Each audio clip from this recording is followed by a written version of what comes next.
সামাজিক যোগাযোগ মাধ্যমে ছড়িয়ে পড়া এক হৃদয় বিদারক ভিডিও বদলে দিল এক বৃদ্ধের জীবন।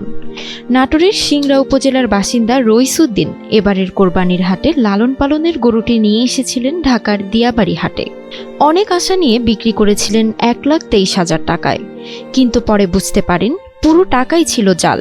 সঙ্গে সঙ্গে ভেঙে পড়েন কান্নায়। এই ঘটনার ভিডিও ভাইরাল হতেই নাড়া দেয় বহু মানুষকে। সহমর্মিতার হাত বাড়িয়ে দেন অনেকেই। তাদেরই একজন ঢালিউডের জনপ্রিয় অভিনেত্রী অপু বিশ্বাস। একটি সংগঠন আলহাজ শামসুল হক ফাউন্ডেশনের মাধ্যমে রইসুদ্দিনকে খুঁজে বের করা হয় এবং বিভিন্ন মানুষের অনুদানে তাকে ফেরত দেওয়া হয় তার গরুর বিক্রির সমপরিমাণ অর্থ। কিন্তু এখানেই থেমে থাকেননি অপু বিশ্বাস। ফাউন্ডেশনের সূত্রে জানতে পারেন রইসুদ্দিনের বহুদিনের ইচ্ছে ওমরা পালন করা।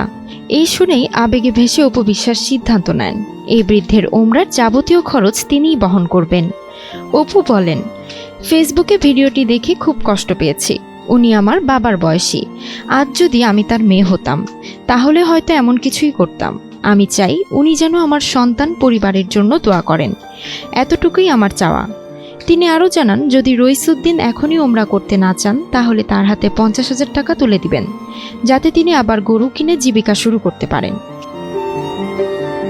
মানুষের প্রতি এই ভালোবাসা ও দায়িত্ববোধ যেন আমাদের সমাজকে আরও মানবিক করে তোলে, এমন আশায় বুক বাঁধে অনেকেই।